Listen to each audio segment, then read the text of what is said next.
Thank you for keeping her for me." That is what the woman said to me, not to my daughter, to me.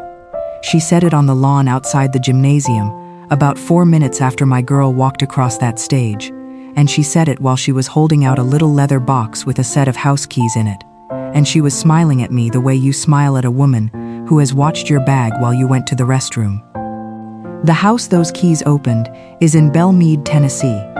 I found out later what it was worth, $5 million, give or take, for a stone house with 11 rooms that my daughter had never once set foot in. Then she turned to Tessa and said the other thing.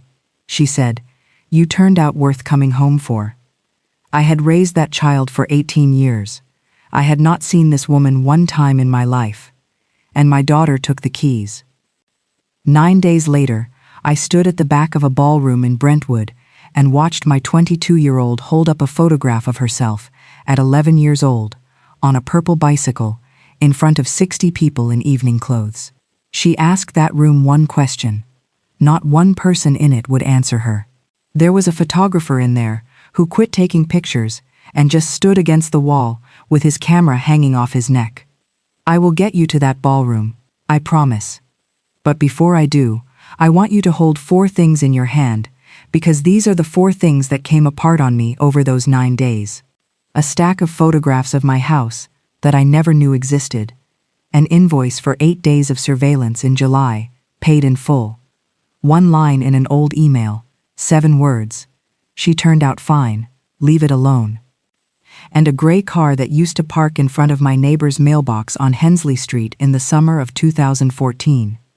Now here is the part I have to say early, because if I do not say it now, you will spend this whole story thinking I was the good one and she was the bad one, and that is not what happened. My daughter was not wrong to take those keys. And I was not the only person in this story who let 11 years go by without walking up a driveway.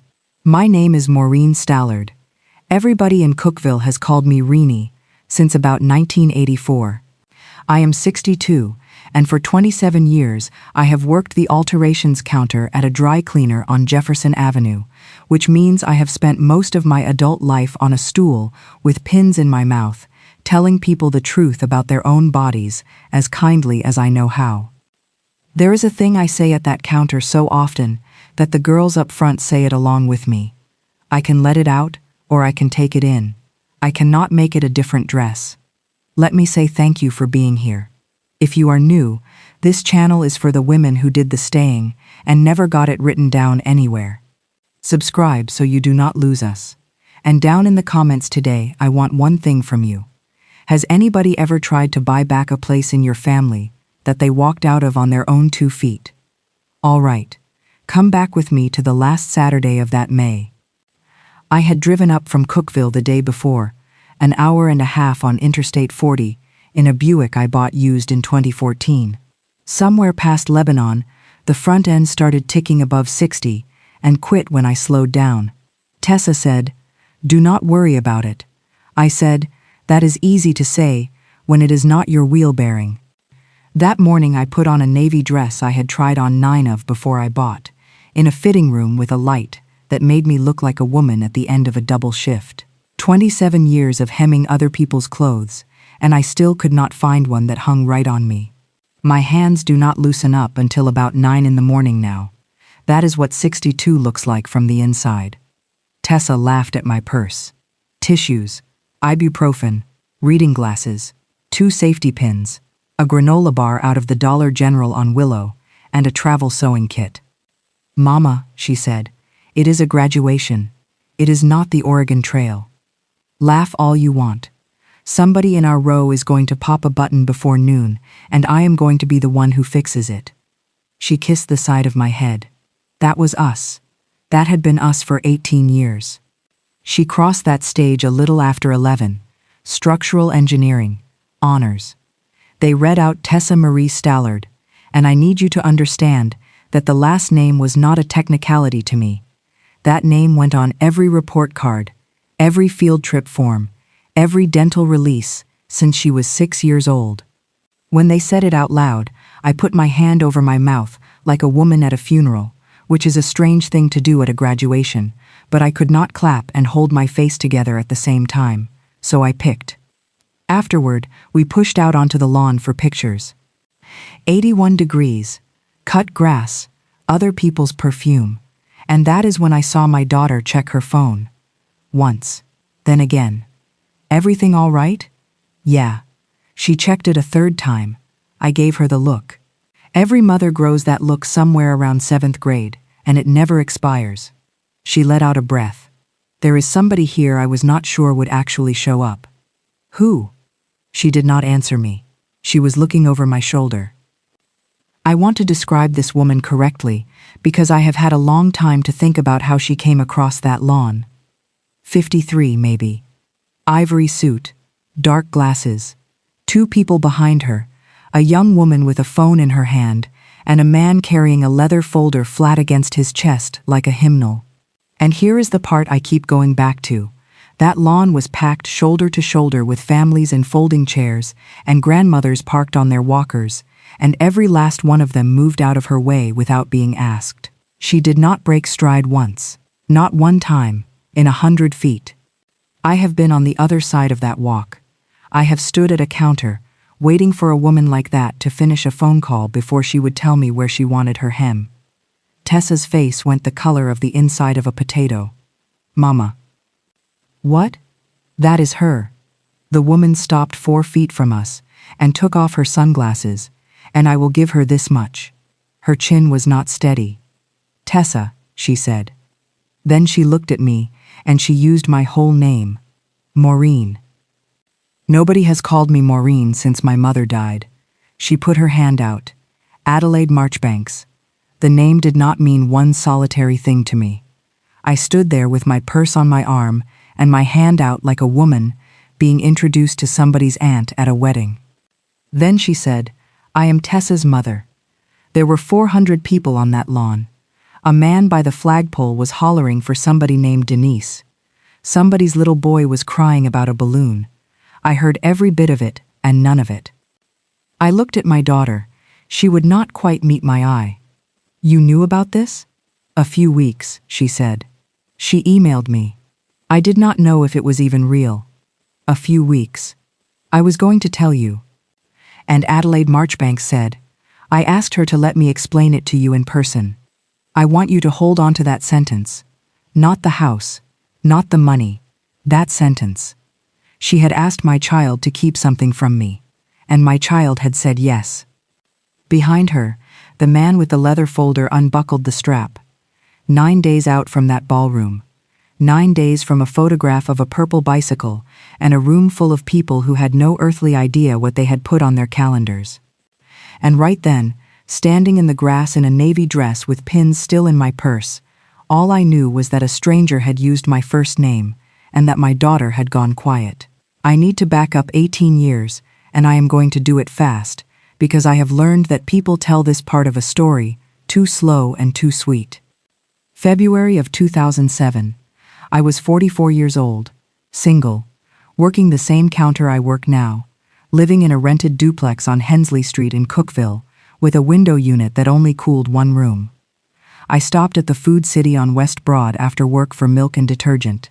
There was a 4-year-old girl outside the doors asking people on their way out if they would buy her something to eat. That is the whole of it. I am not going to sit here and paint that picture for you, because that little girl is a grown woman now, with a degree on her wall, and she does not need me selling the worst 4 minutes of her life to strangers. What I will tell you is the thing I noticed, because it is the thing I have never once been able to put down. She had on 2 different shoes, 1 pink sneaker, 1 gray one, both of them on the wrong feet. I went and got the manager. The manager called the police. The police called the state. And then nothing happened fast for a very long time. The Department of Children's Services found that she had been left with a woman who was supposed to be looking after her, and who went missing for stretches at a time. She went into emergency placement that night. I went home with my milk and my detergent, and I sat on the edge of my bed with my coat still on, until it got dark in the room. I want to be careful here, because this is where these stories usually turn into something they are not. I did not have a vision, God did not speak to me in that parking lot. What happened was smaller and more stubborn than that. I could not stop thinking about the shoes being on the wrong feet, because that meant she had dressed herself. So I called the state back. Then I called them again. Then I got a form. It took 11 months. Background check, fingerprints, a physical, a financial statement, 30 hours of training in a county building where the coffee was free and terrible, a home study where a young woman with a clipboard opened my refrigerator and my medicine cabinet and asked me what my plan was if I got sick. I was a single woman at a dry cleaner counter with $8,000 in savings. I did not have a plan. I said so. She came to live with me that December. She was 5 by then. She slept on the floor beside the bed for the first 3 weeks because a bed by herself, in a room by herself, was too much space. The adoption itself took another 2.5 years. Hearings that got moved. Caseworkers who changed 4 times. Grown people who did not show up on days that had been circled on a calendar for months. Paperwork I did not know existed until it was on my kitchen table. When it finally went through, the judge asked if I understood this was permanent, and I said, "Yes, sir, it has been permanent for 2.5 years. We are just catching the courthouse up." Then we went to lunch. She got chicken fingers. That was the whole ceremony. Now, the 18 years. I am not going to give you the version where I floated through it. Braces on a payment plan, $41 a month for 2 years, a refurbished laptop for high school that we drove to Nashville to pick up out of a man's garage. Cross-country meets at 7 in the morning on Saturdays, which is a cruel hour for a woman who is on her feet all week. A used Corolla when she turned 16, $2,100, and I remember the number because I paid it out of a coffee can and a Christmas Club account. There was a year in there where I put groceries back at the register. More than 1 year, if I am honest. She asked me about it twice in 18 years. Twice. Once when she was 7, in the bathtub, out of nowhere, she asked if her first mama was dead. I said, "Honey, I do not know," and that was the truth, and it tasted like a lie in my mouth. And once when she was 15, and mad at me about a curfew, when she stood at the top of the stairs and said she bet her real mother would have let her go, and then came down 20 minutes later and cried and said she did not mean it. I never went looking. I want to be plain about that, because it matters later. I had a name on a court document, and I had access to a computer like everybody else in this country, and I never once typed it in. I told myself it was because it was her business and not mine, and that she would ask when she was ready. That was half true. The other half was that I did not want to find anybody. There was Denny Rakes too. Denny and I were together the better part of 3 years when Tessa was in elementary school. He was decent to her. He was decent to me. And then one night I called and canceled on him because she had a fever of 102, and he said, "There is not 1 hour in your week that does not belong to that child." I stood in my kitchen with the phone against my ear, and I said, "Denny, she is 9 years old. That is how it is supposed to work." We lasted about 4 more months. I turned down a job too, and I have thought about that job more times than I will admit. A bigger cleaner over in Nashville wanted me to run their alterations department. More money, real benefits, and 4 nights a week I would not be home. She was 11 that year.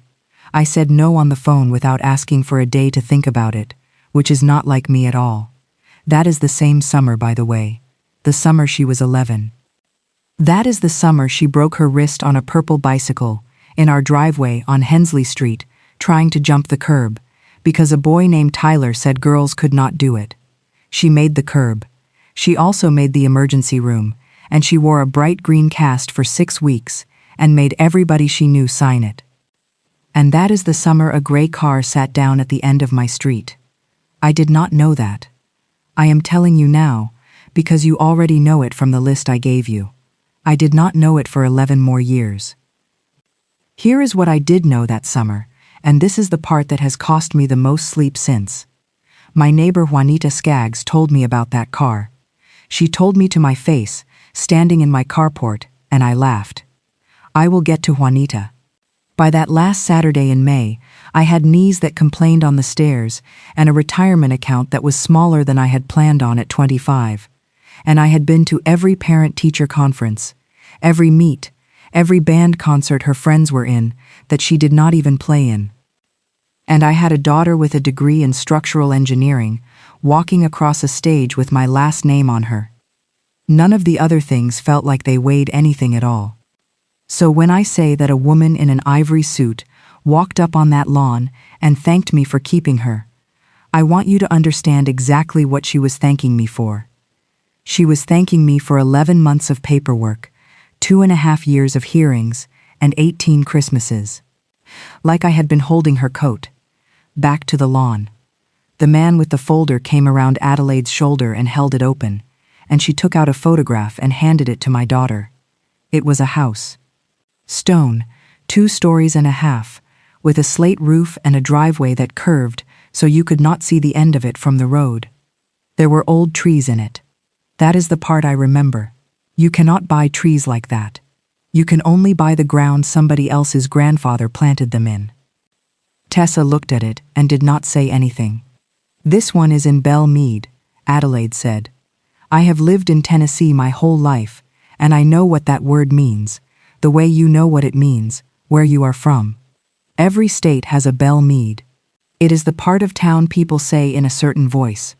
Then Adelaide took out the little leather box. Now, I have had 2 years to think about the choreography of what happened next, and I want to point something out, because at the time, it just looked like a woman being generous. She did not hand the box to Tessa. She opened it first, so that the keys were showing, and then she held it out flat on her palm, and she waited. She made my daughter reach for it. In front of 400 people on a lawn, with a photographer 20 feet away. That is not a gift. I have wrapped enough gifts in my life to know the difference. That is a transaction with a witness. What is this? Tessa said. The house, Adelaide said. Tessa looked up at her. It is yours. I genuinely thought I had misheard the woman. My first thought, my very first thought, was that this was some kind of scam, that there would be a fee, that in a minute there would be paperwork and a number. That is what a life like mine does to you. Somebody hands you something and your hands go to your purse. Then she turned to me and thanked me for keeping her. And then she turned back to my daughter and said the other thing. She said, "You turned out worth coming home for." I want to sit on that word with you for 1 second. Worth. Because that word means somebody was doing arithmetic. That word means there was a version of my daughter who did not turn out, who did not get the honors and the good posture and the last name that opens doors in this state, and that version stayed out on the porch. That word means she was being graded, and nobody had told her she was in a class. Tessa looked down at the keys in that box. Then she took them. And I am going to tell you the ugly thing I thought, because I said at the top that I was not going to come out of this story clean.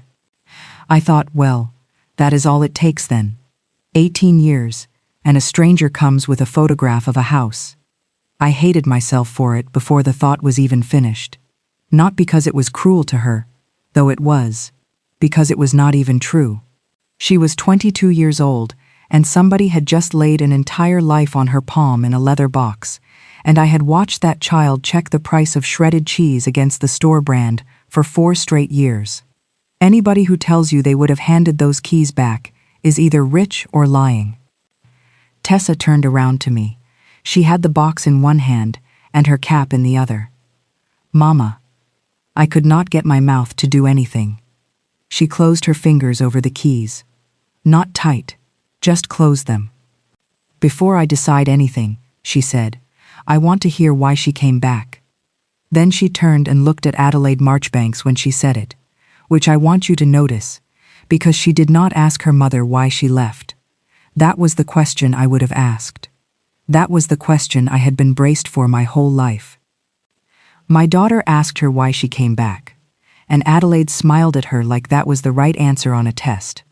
Standing in the grass in the middle of 400 families taking pictures with their arms around each other, I understood one thing all the way down. Whatever that woman had driven over here for, It was not going to stop at a house. She invited us to dinner that same night, downtown, at a place where the menus do not have prices on them. That alone told me everything I needed to know about the restaurant, and a fair amount about the woman. I told Tessa I was not going. She was sitting on the end of the hotel bed, still in the dress she had worn under her gown, with a $5 million set of keys on the nightstand next to her phone charger, which is a sentence I never expected to say about my own child. Mama. Number. I need answers. You can get answers on a telephone. She looked up at me. No, she said. I cannot. I crossed my arms, which is what I do instead of saying the next thing. And I want to be fair to myself here for 1 minute, because I have been hard on me in this story. It was not a ridiculous position. That woman had walked up on a graduation lawn with a photographer and a lawyer and handed my child a house before she had said one word about where she had been. Anybody who does business that way is doing business. But it was the wrong position, and I knew it while I was standing there holding it. Because my daughter had gone 18 years knowing exactly 2 facts about where she came from, and one of them was the name of a state.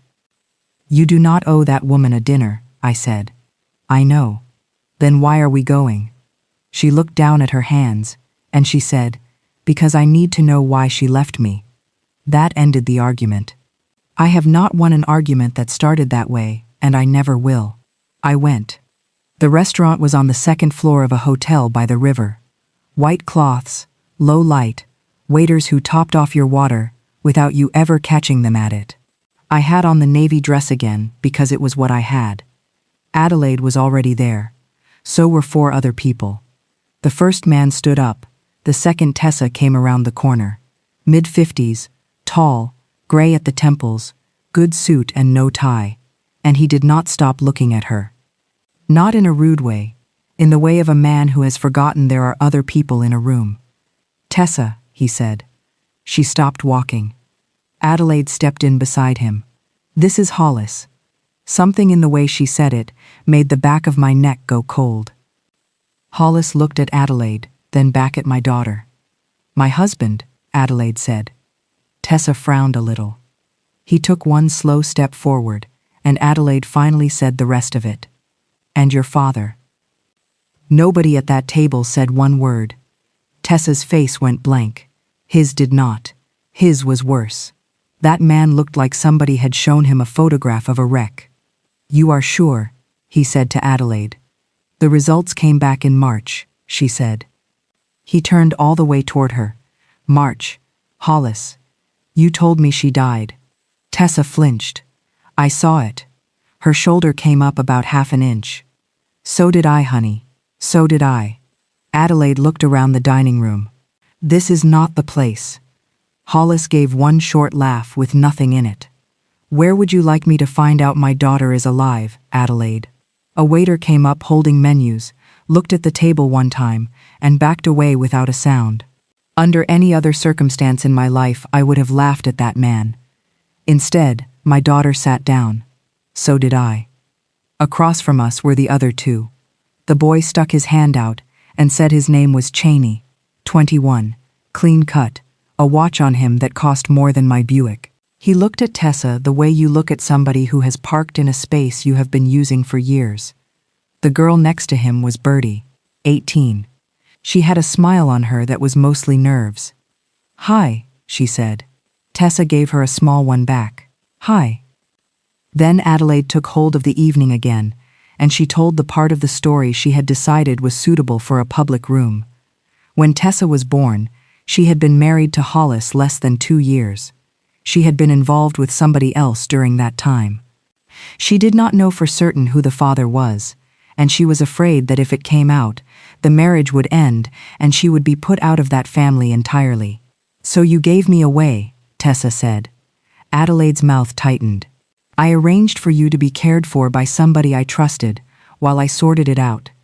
You sorted it out for 18 years? Tessa. No, I am asking. She was supposed to look after you, Adelaide said. I did not know things had deteriorated.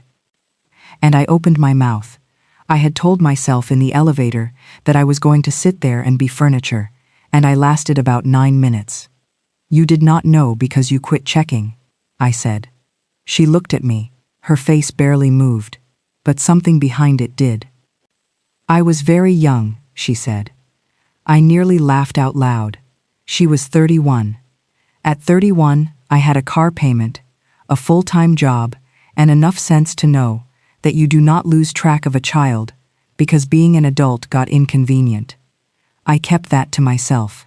For the moment, Hollis was not looking at anybody. You told me the baby did not make it, he said. I was frightened, Adelaide said, quiet. Of me? Of losing all of it. He looked at her for a long time. And there it was. First honest thing anybody had said all night, and it came out of the woman by accident. Cheney shifted in his chair. Can we not do this here? Nobody asked you, Hollis said. That bought us about 3 minutes. Food arrived. I do not recall ordering any. Tessa moved hers around the plate. Adelaide talked about family, and mistakes, and second chances, and she used the word journey twice. Then she got back around to the house. It is fully furnished, she said. You could move in this summer if you wanted. Tessa looked up. Why would I move to Belle Meade? It would give you time to know everybody. I have a job search. We can help with that. Cheney said something into his glass. Tessa heard it. What? He leaned back. Nothing. Say it. He looked right at her and said, a test result does not make everything change. Tessa blinked. I did not ask for anything to change. You do not have to ask. Hollis put his fork down. Cheney. What? Everybody at this table is thinking it. Bertie frowned at her brother. No, they are not. This is difficult for everyone, Adelaide said. And Tessa looked straight at her and said, why now? Adelaide folded her hands on the cloth. Because now we know the truth. You are family. And Bertie, who had been tearing a dinner roll into a little pile of pieces and had not said 6 words all evening, said, and because Grandpa is changing the trust. The table went dead. Adelaide turned her head. Bertie. What? You do not need to be discussing that. You said everybody knew. Cheney shut his eyes. Hollis looked at his wife. And my daughter looked from that 18-year-old girl to the woman in the ivory suit and said, what trust? Family business, Adelaide said, and she smiled too fast. It has nothing at all to do with tonight. Tessa did not answer her. But I know that face. I have known that face since it was 5 years old and sleeping on my floor. She put it away somewhere to take back out later. The argument I had been dodging since noon finally caught up with us at 11:30 that night, in a hotel room with 2 double beds and a print of a bridge over the bed. Tessa set the keys on the dresser. Then she said, part of me wants that house. I did not say anything. She looked over at me. Does that make me an awful person? No. She waited on me. It makes you 22, I said. That got a half of a smile out of her. Then she sat down on the end of the bed with her elbows on her knees. I want to know him, she said. Hollis? She nodded. And Bertie. Bertie did not do anything to anybody. That is fair. And I want to know what that life is like. And there it was, the part with the knife in it. She kept going, because she is honest even when honest is expensive. Mama, I checked my account before I bought groceries for 4 years. I know what you gave up. I am not stupid, and I am not saying the money is everything. But I would be lying to you if I said it was nothing. Do not mistake money for family, I said. And the second it was out of my mouth I heard my own tone, and it was ugly. It was the tone I use on a customer who wants a size 6 to become a size 4. She heard it too. I am not, she said. It sounds like you are. Her face changed. And you sound like you already decided what I am allowed to feel about it. That is not what I said. You do not get to make me feel guilty for being curious.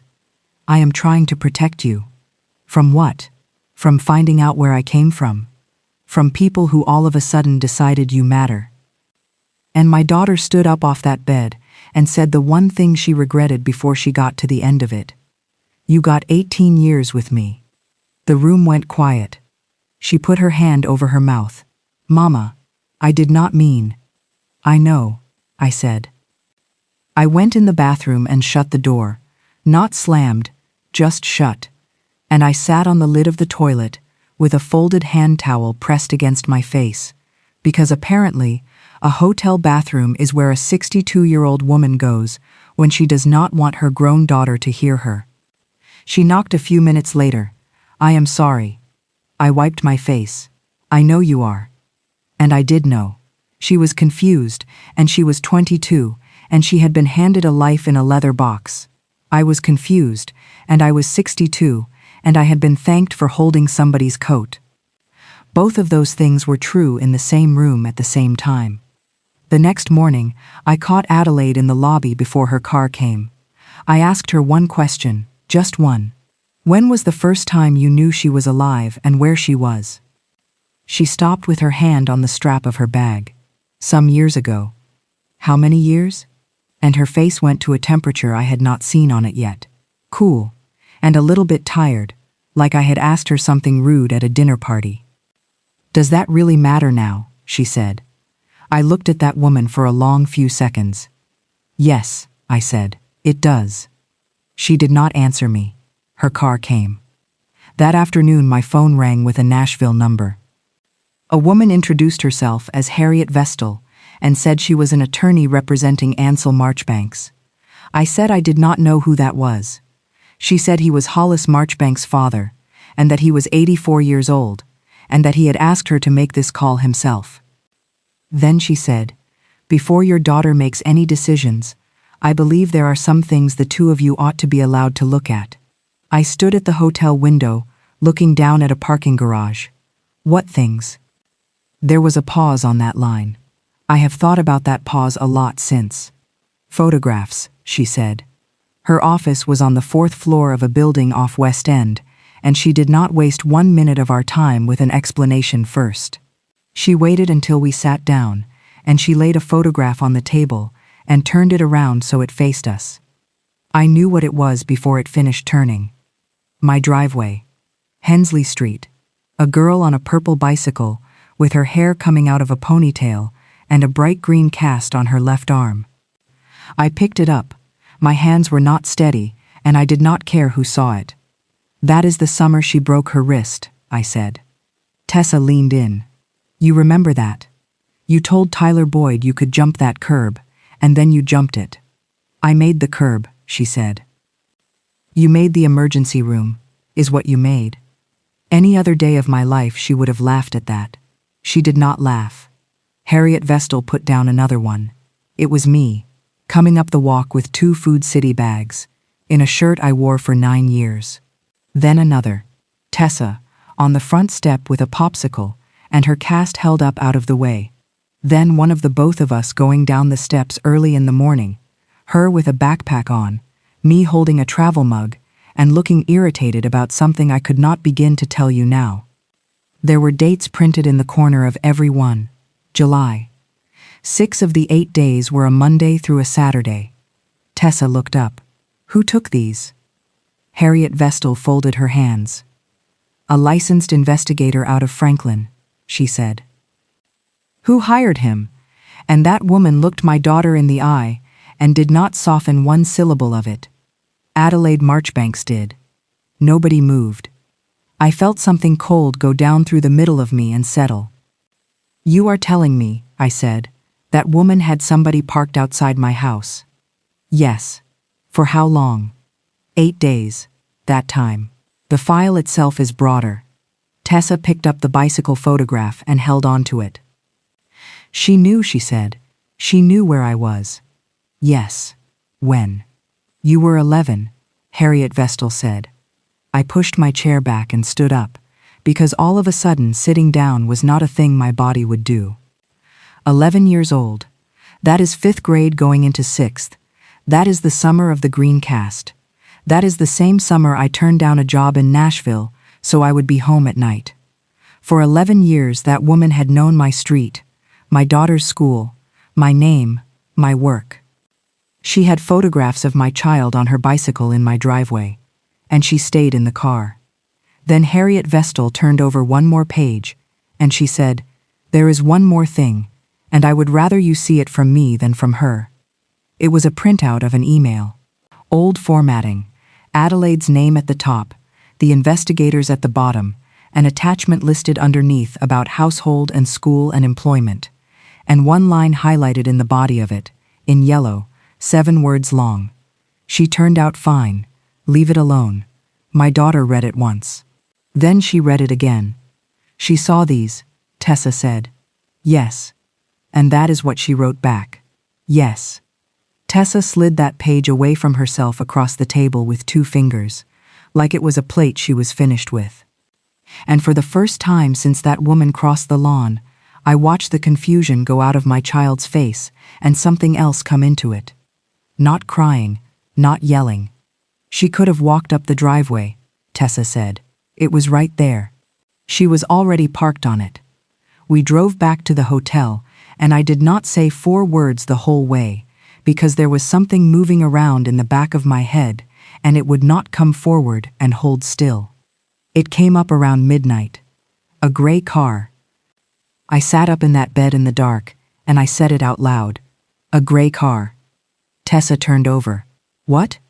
"Juanita," I said. Juanita told me about a gray car. Juanita Skaggs lived in the other half of that duplex on Hensley for 14 years. She was 70-something even then, and she considered everything inside of a quarter mile to be under her personal supervision. She called me at work one time, because Tessa had left her bicycle laying in the grass instead of standing it up. If a strange man had been sitting on our street for 8 days, Juanita Skaggs would have known his shirt size. I called her at 9 the next morning. She picked up on the 4th ring and hollered, "Maureen Stallard, I have not heard from you since the Christmas before last." I apologized. I asked her how her hip was. I let her tell me about her hip, because you do not get anything out of Juanita until the hip has been discussed. Then I said, "Juanita, this is going to sound crazy. Do you remember a car parked down at the end of the street, a long time ago? Gray, man sitting in it." And that woman went quiet on the phone, which Juanita does not do. Then she said, "You mean that insurance fella?" I put my hand flat on the hotel dresser. "What insurance fella?" "The one in the gray car," she said. "He was down there 4 or 5 days at least. I went and asked him what his business was, and he said he was working an insurance claim. Had a little clipboard on the seat with him and everything. He was polite. I will say that for him. But he parked square in front of my mailbox 2 days running, and the mail lady would not get out and walk it, so I had to go down to the post office on Spring Street twice that week over a man in a gray car." Tessa had her eyes shut. "You remember all that," I said. "Of course I remember it," Juanita said. "He blocked my mailbox. That is Juanita Skaggs for you. A man could sit on our street for a week photographing a child, and it went in one ear. But he inconvenienced the United States Postal Service, and she held on to it for 11 years. I thanked her. I told her I would come by. I hung up. And then I sat down on the end of that hotel bed, and here is the part I have not told anybody, except my daughter, and now all of you. Juanita told me at the time. She told me that same summer, standing in my carport in July with a plastic pitcher in her hand. She said, "Reenie, there is a man been sitting down at the corner all week, and I do not care for it." And I said, "Oh, Juanita." That is what I said. "Oh, Juanita." In the voice you use on somebody who thinks the neighbor's dog is planning something. I had been on my feet since 7 that morning. I had a wrist to keep dry in a bathtub that night, and $41 going out for braces, and a 70-year-old woman was telling me about a car, and I laughed at her, and I went in the house. I want to be careful and exact about this, because it would be very easy for me to sit here and beat myself with it, and it would also be very easy for me to let myself off. Here is the exact truth. There was nothing I could have done that would have changed one thing. A woman I had never heard of hired a man to sit in a car on a public street. That is not against the law, I could not have knocked on a car window and made Adelaide Marchbanks get out of a car she was not in. But that is not what has cost me the sleep. What has cost me the sleep is this. For 11 years I have told myself a story where I was the one who was kept in the dark, where information was withheld from me by people with money and lawyers. And the truth is, the information came up my own driveway in a housecoat carrying a pitcher of tea, and I did not want it. Because if there was a man on my street, then somebody was looking for us. And if somebody was looking for us, then somebody was coming. I did not go find out what that car was, because I was afraid of the answer. I have had to sit with that.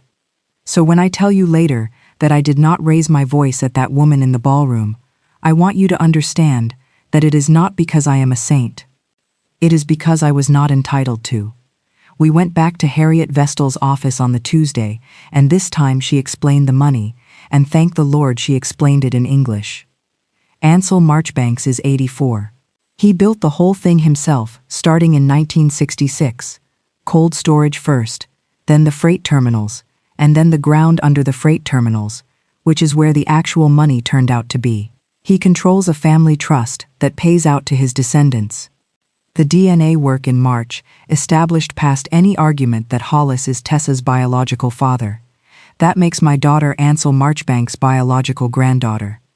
And at the same time, that old man had started reviewing who was going to have a say over all of it after he is gone. Adelaide had been pushing for more of that say. So had Cheney.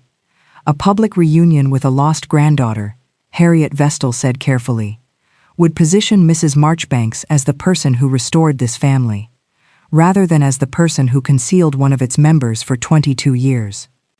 Tessa sat looking at those house keys on the table between us. So the house is a bribe, she said. I am not able to tell you what Mrs. Marchbanks intended emotionally, Harriet Vestal said. Tessa gave a little tired laugh. You really are a lawyer. The corner of that woman's mouth moved about 1/16 of an inch. What I am able to tell you, she said, is that nothing obligates you to participate in any of it. And then Tessa stepped out into the hall to take a call from a professor about a reference letter. And I made my mistake. I leaned in, and I said, can she refuse all of it? The house, the trust, the whole business, if she wanted to? Harriet Vestal looked at me for a second longer than she needed to. She can, she said. But you are asking me how to make her decision for her. I did not answer that, because my daughter was standing in the doorway. I do not know how long she had been there. Long enough. That is not what I meant, I said. That is exactly what it sounded like, she said. I am worried about you. So is she, apparently. Everybody in this state is worried about me as long as they get to pick what I do about it. That is not fair, Tessa. And my girl stood in that doorway in a law office in Nashville and said it quiet, which is worse than loud. Mama, she is trying to tell me who I am supposed to be. Do not you do it too. And that landed, because she was right. I sat back down. Harriet Vestal became extremely interested in a file. You are right, I said. Tessa's eyebrows went up. She had come in loaded for a fight, and I had let the air out of it. I spent 18 years teaching you to think for yourself, I said. I do not get to be sour about it, now that you went and learned how. Her shoulders came down about 2 inches. I do not know what I am going to do, she said. You do not have to know today. I want to tell you something about that moment, because it is the whole hinge of this story, and it does not look like much. I have watched a lot of these situations from behind a counter. Women bring me their mother's wedding dress and their daughter's prom dress in the same week, and I hear things. And the mothers who lose their children do not lose them in the fight. They lose them in the part right after the fight, where they cannot let it go. I can let it out, or I can take it in. I cannot make it a different dress. I have said that to strangers for 27 years, and it took me until I was 62, standing in a law office with my heart in pieces, to say it to myself about my own child. She was not a dress I got to alter. She was already made. That evening Cheney texted her. She showed me the phone. You think my mother bought you a house because she missed you? Tessa typed back. What do you think? His answer came in fast. I think everybody in this family suddenly loves you because Grandpa is rewriting things. She typed, "Does that include you?" There was a long pause on that one, long enough that I watched the 3 dots come and go twice. Then he sent, "I do not know you." Tessa looked at it and smiled with nothing behind it, and she said, "Finally." She typed, "That is the first honest thing anybody in your house has said to me." Adelaide called the next morning, like nothing at all had happened, which I have come to understand is a skill people learn in houses like that one. She was having a reception. Thursday evening, at a hotel in Brentwood. Family, some business associates, a few longtime friends. She wanted to introduce Tessa properly. Properly, that was her word. I want you to sit with the arithmetic on that for a second, because it took me until about Wednesday to do it myself.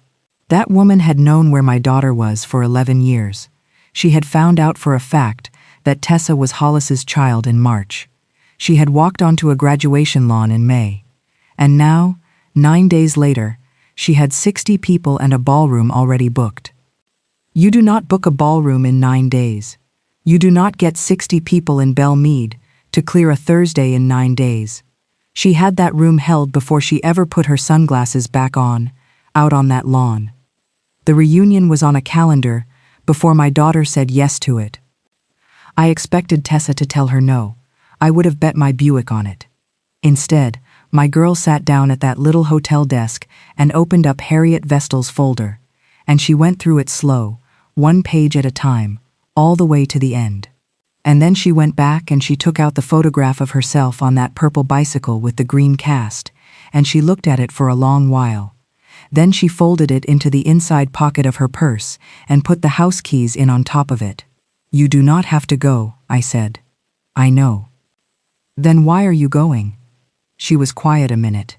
"Because I have got one question," she said. "And she will not answer it on a telephone, and she will not answer it in a restaurant, and she will not answer it in front of me by myself." "What question?" And my daughter looked up at me and said it just as plain as if she were reading a bus schedule. She sat down there at the end of Hensley Street and looked at me through a camera, she said. Why did she not get out of the car? Then she called Harriet Vestal and asked her to come Thursday. I did not know she had done that until we were already in the parking garage. She had made the call from the hallway by the ice machine. "That is my child for you. She does not raise her voice, and she does not slam anything, and she does not threaten a soul. She just gets everything lined up first." On the Wednesday, Hollis Marchbanks asked to meet her by herself. Just coffee. A place on 21st Avenue, in the middle of the afternoon, where the tables are close enough together that neither one of you can say anything too big. I did not go. She did not ask me to, and I did not offer, and I am going to count that as one of the 2 or 3 things I got right that whole week. She was gone about an hour and 10 minutes. She came back and sat down on the end of the bed with her keys still in her hand, and did not take her shoes off. "How was it?" I said. "He apologized for a solid 5 minutes," she said, and then he stopped in the middle of it and said, "I do not have the right to do this to you, do I?" And I said, "No, sir, not really." She turned her keys over. "He asked me what my favorite subject was in the 6th grade, she said, and I could not remember. And he got this look on him, like he had been saving that question up for a while, and it did not work. Then she said the thing that I have kept. He never asked me one time what my life was like, Mama. Not one question about you, or the house, or where I went to school. 22 years, and he did not ask me a single thing about the actual 22 years. I said, honey, he is probably scared to death of the answer. She said, I know, but she said it the way you say I know when you have already put a small stone in your pocket and intend to carry it. Bertie texted her that same evening, 2 lines. She said she was sorry about her brother. And she said, I always wanted a sister, but I do not want to be the reason you have to come to a party. Tessa typed back that she was not the reason. She was 18 years old, and she was the only person in that entire family who said one honest thing without being cornered into it first. Somewhere in there I called work and asked Rhonda to cover my Thursday and Friday. Rhonda said, "Reenie, you have not took 2 days in a row since your gallbladder." I said, "I know it." She said, "Is everything all right?" And I stood in a hotel hallway in Nashville, Tennessee, and I said, "I do not have any idea." I ironed the navy dress in the room with the little hotel iron. Thursday afternoon, driving south down toward Brentwood with the windows up and the radio off, Tessa said one thing the whole way. She said, "Mama, whatever happens in there tonight, I need you to let me do it." I said, "All right." I meant it about halfway. The lobby of that hotel had fresh orchids on a table the size of my kitchen, marble on the floor, and chairs sitting around that looked too expensive to put a person in. Adelaide had called it a small family gathering. I counted 62 people before I quit counting. That right there told me what kind of evening had been planned. Business associates, family friends. 2 men that Harriet Vestal identified for us quietly as trustees, meaning they were the men whose opinion of all this would eventually reach Ansel Marchbanks. And a photographer working the room, taking pictures of people who were pretending very hard not to notice him. Tessa leaned over to me. "Small," she said. "Maybe rich people count different," I said. That got a quick one out of her, which I needed more than she did. Adelaide came at us in pale blue and kissed my daughter on the cheek before Tessa had time to do anything about it. "You look beautiful," she said. Then she looked at me. "Maureen, I am so glad you came." "I would not have missed it," I said. Her smile tightened up about a half a degree. Hollis was over by the bar, and he looked like a man who had not slept since March. He hugged Tessa in a way that did not know where the arms went, and then he asked her about her drive down, as if talking about the interstate could make the rest of it ordinary. Bertie stayed close to Tessa the whole night. Cheney stayed as far off as that room allowed. Around 8 o'clock, Adelaide put a spoon against her champagne glass, and that room went quiet, the way rooms do for people like her. "There are moments in every family," she said, "when we are given the chance to heal something we thought was lost to us for good. I will give the woman this." She spoke beautifully. She had clearly written it down and then practiced it until it did not sound written down. She talked about painful circumstances. She talked about years of separation. She talked about second chances and about how family finds its way. Not one time in 8 minutes did she say the words, "I gave my daughter away." In her telling, Tessa had been swept off by circumstances, like a suitcase that got put on the wrong plane. Then she turned and put her hand out toward me. "And I want to say thank you to Maureen," she said, "for giving Tessa stability during all those years when circumstances kept us apart." 62 people turned and looked at me and smiled. I stood there in a navy dress. I had ironed myself in a hotel room, and I thought about asking her whether 18 years of raising a child came with a plaque, or just the one round of applause. I did not say it. I put my hands together, like everybody else. "No child," Adelaide said, "should ever have to choose between the family who cared for her and the family she was born into." And that one bothered me worse than the rest of it, because it sounded generous. It sounded like the most gracious thing a woman could possibly say. But underneath it was the assumption that there were 2 families in that room, and that mine was the one that had been doing the caring, while hers did the being.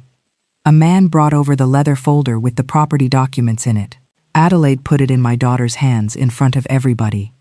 "This is your home," she said, "whenever you are ready for it." The room applauded. The photographer moved in. Tessa took the folder. Adelaide looked relieved. And then my daughter said, "Could I say something?" "Of course," Adelaide said, and she handed her the microphone, because in front of 62 people, there was not one other thing she could have done. Tessa held it with both hands, the way you hold a hymnal. "I have got a question," she said. "Anything, sweetheart." "What circumstances?" Adelaide's face did not move for a second. "Excuse me?"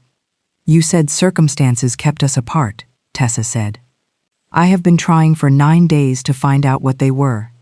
Somebody near the back laughed a little, the way people do when they are hoping something is a joke. Adelaide gave a soft laugh of her own. "Tessa, honey, This is probably not the moment to go back through every painful detail.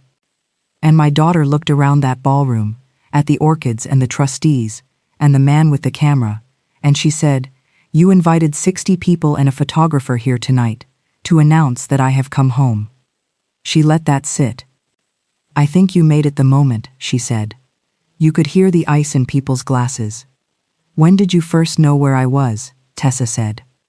Adelaide lowered her voice. "We have discussed this." "No, ma'am. You have avoided it."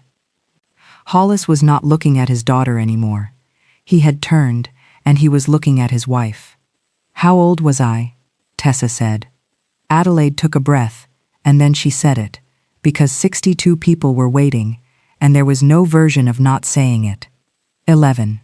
The sound that went through that room was not loud, it was worse than loud. It was 62 people all deciding something at the same time. Tessa reached into her purse and brought out the photograph.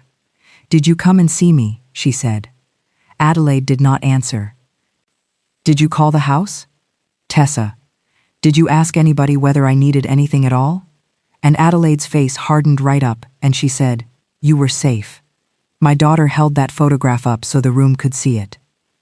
A skinny girl on a purple bicycle with a green cast on her arm, in a driveway on Hensley Street in Cookeville, Tennessee. "You know I was safe," Tessa said, "because you paid a man to sit at the end of my street for 8 days and take pictures of me." Hollis came forward off the bar. "What?" Adelaide turned toward him. "Hollis, please. You had her followed?" "I needed to know that she was all right." And Tessa said, "Then why did you not knock on the door?" That woman looked at my daughter, and for about 2 seconds, she did not have anything polished ready to go. That was the only time all night I saw the actual person in there. Then she found one. "I saw that Maureen had given you a stable life," she said. "I believed that disrupting that would have been selfish of me. I have to hand it to her. It takes a certain kind of nerve to stand in a rented ballroom and turn abandoning a child into an act of restraint." Tessa did not raise her voice one bit. "Then why is it not selfish now?" she said. "Because things are different now." "How?" "Because now we know the truth." "What truth?" And Adelaide's patience finally frayed, right there in front of the trustees. "That you are Hollis's daughter," she said. "That you are a Marchbanks." My daughter nodded slow, a couple of times, like a woman checking a figure on a receipt. "I was Hollis's daughter when I was 11, she said. That landed harder in that room than any amount of hollering could have. Hollis turned his head away. Adelaide looked out across her guests, and I watched a woman who had run every room she had ever walked into understand that she was not running this one. And that is when Cheney spoke up from over by the bar. "Can we quit pretending this is not about Grandpa's trust?" Adelaide came around fast. "Cheney." "What?" "I am done. Everybody in here is standing around acting like this is a reunion special." "Cheney," Hollis said, "stay out of it." But that boy had been sitting in it for 9 days too, and he had reached the end of what he could hold. He pointed at my daughter with his glass. Mom said bringing her back would show Grandpa the family was pulled together. Bertie stared at her brother. Tessa went absolutely still. "That is not what I said," Adelaide said. Cheney laughed. "Are you serious? Stop talking." "Why?" "You are the one who lost it in the kitchen when Grandpa's lawyer called in April. You could have heard a pin drop on that marble." Adelaide turned to Tessa. "He does not understand what he is talking about." And my daughter did not answer her. She looked over at Harriet Vestal, who had been standing quiet the whole night near the 2 trustees. That woman did not make a speech. She did not need to. "Mr. Marchbanks' office holds the records establishing when Mrs. Marchbanks located Tessa," she said, "and what was done afterward." Adelaide's hand moved. Champagne came over the rim of her glass and ran down across her fingers, and she did not appear to notice it at all. "This is being twisted," she said. "Then untwist it," Tessa said. "I was trying to do what was best." "For who?" "For everybody." And my daughter waited on her. Just waited. Did not fill it in for her. I have seen Tessa do that since she was 6 years old. She will let a silence sit there until somebody else cannot stand it. Adelaide looked around that ballroom. At Hollis, at Cheney, at the two men from her father-in-law's office, who were going to be reporting all of this to an 84-year-old man before breakfast. And something in her came loose. "You have no idea what was at stake," she said. My daughter did not say a word. Adelaide's voice came up. "I was protecting this family." The room went silent. And Tessa looked straight at her and asked it in a voice you could barely hear. "From me? From me?" Adelaide Marchbanks knew what she had said the second it was out of her mouth. I watched it cross her face like weather. Hollis stepped forward. "You told me my daughter was dead," he said. "Hollis. And then you found her. I can explain that." "You found my daughter," he said, and his voice had gone very quiet now, "and you left her where she was." Adelaide turned around and looked at me. "This is what you wanted, is it not?" she said. I did not say anything. "You have poisoned that child against me." And that was the only moment all night that I felt like I was owed a sentence. I did not need much of one. "You had 11 years to walk up my driveway and introduce yourself," I said. That was all of it. I did not raise my voice, and I want to be honest about why, and I already told you why. It was not grace. It was because a woman told me about a car in my carport in July of that same summer, and I laughed at her and went in the house. Adelaide turned back to my daughter. "The house is still yours," she said. "Whatever you think of me now, I meant that part." Tessa lifted the folder up. "Unconditionally," she said. And Adelaide hesitated. She actually hesitated. 62 people were watching her do it. "Yes," she said. "Good," my daughter said. And she kept the folder, and she kept the keys. I will be honest with you, even I did not see that coming. We did not say anything to each other for the first 10 minutes on the interstate going north. Then I asked it, "You are keeping the house?" She watched the lights go by on her side of the glass. "I am keeping what she gave me," she said. Then she turned and looked at me. "That does not mean she gets what she came for." My daughter did not move into that house in Belle Meade. She also did not hand the keys back, and I want to be careful here, because this is the part where people want a scene, and there is not one. What she did over the next 2 months was about as undramatic as it gets. She hired a lawyer of her own. Then she hired a tax woman. And when I heard about the tax woman, I sat down at my own kitchen table and had a moment about it, because that is when I knew I had raised her right. 22 years old, $5 million on the table, and the first 2 calls she made were to people who charge by the hour to tell you what you are actually holding. Adelaide had transferred that property clean, no conditions on it anywhere. Her own attorney had drawn it that way so that it would look like a gift in front of 62 people, and it turned out to be exactly what it looked like. Once Tessa's lawyer confirmed that in writing, she put it up for sale. One night that August, she was at my table in Cookeville with her laptop open, and she shut it and said, "Mama, I need you not to judge me for this," which is a sentence that generally means somebody is about to get judged. "Mama, go ahead. I am keeping some of it." I looked at her. "Well, of course you are," I said. She blinked at me. "You are not disappointed?" "Tessa Marie, you bought the store brand shredded cheese for 4 solid years. You are allowed to have a savings account." She laughed, and then she got serious again, and she said, "I do not want to give every dollar of it away, just to prove she did not buy me." "Then do not," I said. That helped her more than I expected it to. I think she had been carrying around some idea that being a good person meant setting fire to it. After the sale, and the taxes and the fees, and the people who charge by the hour, she made sensible decisions with what was left. She cleared what she still owed on school. She invested a piece of it. She put together the kind of cushion under herself that almost nobody her age in this country has. And she made a large gift to an organization here in Tennessee that helps kids who age out of foster care. Not the ones who get adopted, the ones who turn 18 in the system and get handed a trash bag and a phone number. It goes to deposits on apartments, and car repairs, and books. Later on, she told me she wanted to start a scholarship with a piece of it. The Stallard scholarship, she said. No, I said. She smiled at her plate. I was not asking you. Tessa, you are not allowed to argue about a thing that is named after you. That is one argument I have not minded losing. The Marchbanks side of it was messier, and I am not going to tidy it up for you. She did not cut Hollis off. I respect her for that more than for anything else she did that year. The first few times they got together, neither one of them knew where to put their hands. He could not buy back 22 years with dinners, and to his credit, he quit trying to after about the third one. He answered her questions, even the ones with teeth in them. Why did he not push his wife harder? Why did he take a woman's word that his baby did not make it and never once ask to see a single piece of paper? Some of his answers were not good enough, but they were true, and she could tell the difference. She kept up with Bertie too.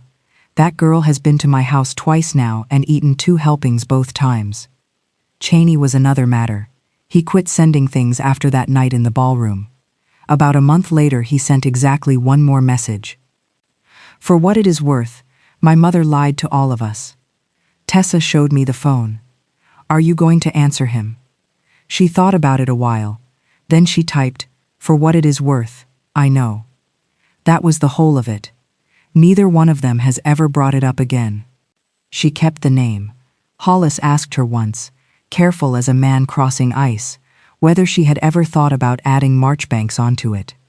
She told him, Stallard is on every report card and every diploma and every permission slip my mother ever signed. I am going to keep it where it is. He said, I understand that. I met Ansel Marchbanks that fall. He was not one thing I had pictured. 84 years old, a cane, hearing aids he clearly hated. All that money, and it had not bought him one thing where his hips were concerned. It took that man about 5 minutes to cross a room that used to take him 30 seconds, and he knew it, and he did not like being watched doing it. He did not offer my daughter a check. I want that on the record. He asked her about structural engineering. He asked what kind of work she wanted. He asked which of her professors was worth a damn. And then he turned around to me, and he asked me what she was like when she was little. That question changed the whole room, and I do not think he had any idea it was going to. Because I had 18 years of answers to that question sitting right there, and he did not have one. She would not eat a pea, I said. Not one, not for money. She loved a thunderstorm until she was about 8, and then she was terrified of them for 2 years, and then she loved them again. She broke her wrist, proving to a boy named Tyler Boyd that she could jump a curb on a bicycle. Ansel Marchbanks smiled at that one. And then his eyes filled up, and I turned my head and looked out his window at nothing at all, to give the man some privacy in his own front room. Sometime in October, Harriet Vestal told Tessa that Ansel had removed Adelaide from any advisory position having to do with his grandchildren's trusts. I never asked what that cost her. By then it seemed to me like money was the smallest thing that woman had lost. Hollis separated from her in September. That was not my daughter's revenge, and it was not mine. That was just what happens when a lie that has been alive for 22 years finally has to stand up in the daylight and be looked at. Adelaide is still a wealthy woman. She still has the houses and the cars, and more money than I will ever be able to picture. What she does not have anymore is the telling of it. She came to my house in October. No driver, no man with a folder. Just her, standing on my concrete step in Cookeville, Tennessee, at 4 in the afternoon. I would like to speak with you privately, she said. I came outside and shut the door behind me, because privately in my house means the neighbors can hear you anyway. She looked tired. Not defeated, tired. For about 4 seconds I thought she had driven 90 minutes to apologize. Instead she said, "You have influence over her." I almost laughed at the woman. "I am her mother," I said. "I certainly hope I do." Then talk to her. About what? She is making permanent decisions while she is angry. She seems awful calm to me. Adelaide let out a breath. She is turning her back on her family. No, I said. She is deciding what that word is going to mean for her.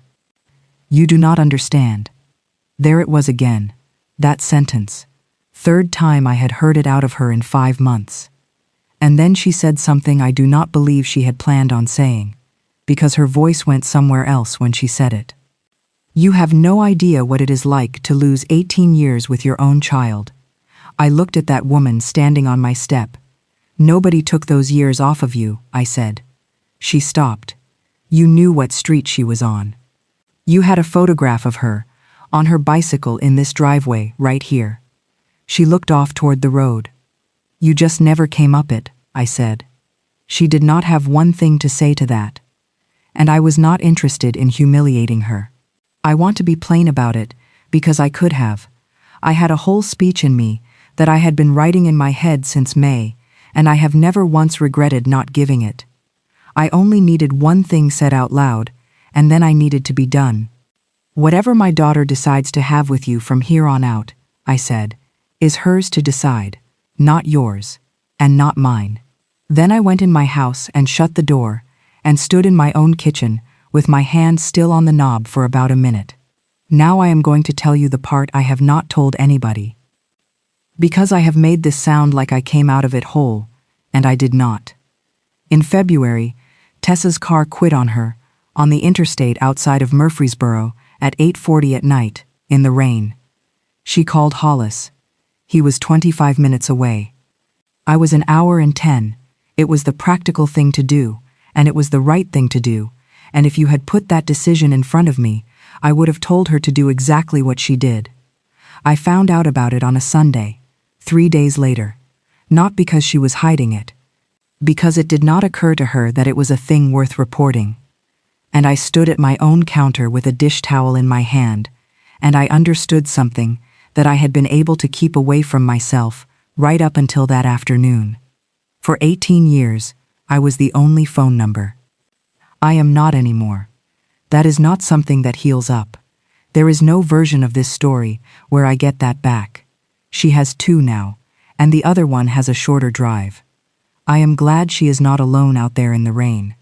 Both of those things live in me at the same time, and they always will. She came home for a weekend that spring.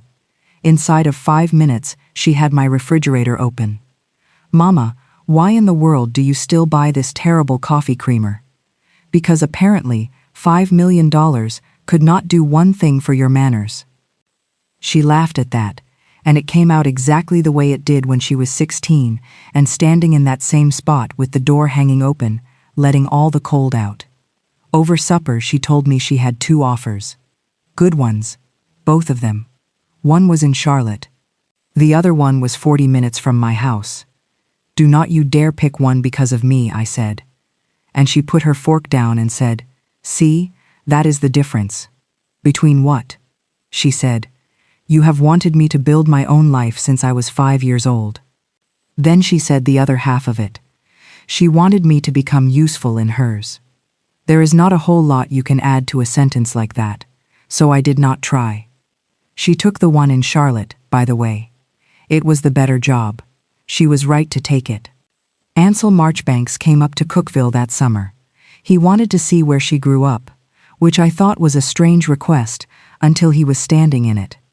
He looked at that duplex on Hensley Street for a long time from the passenger seat, and he did not say anything about it at all, which I appreciated.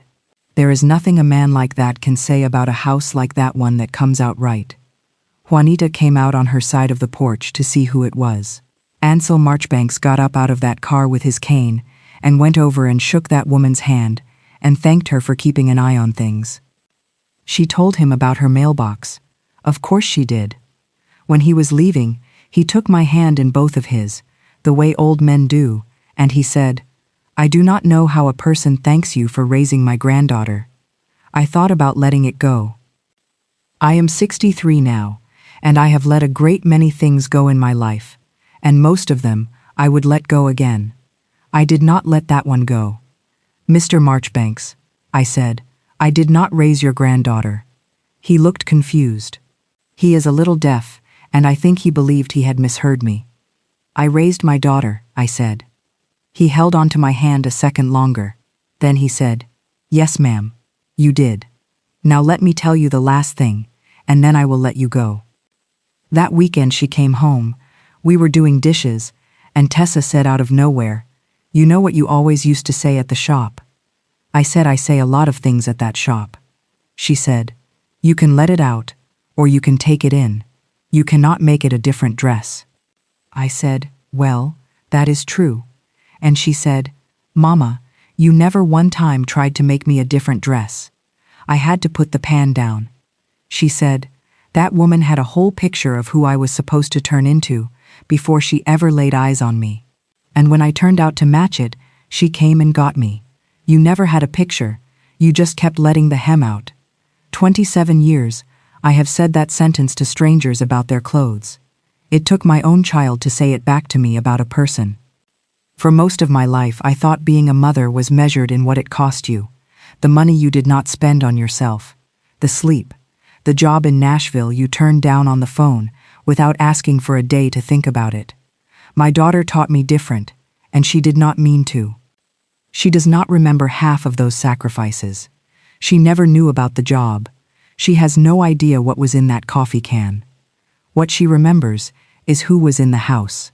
And when she got old enough to choose her own life, my job was not to make that choice for her.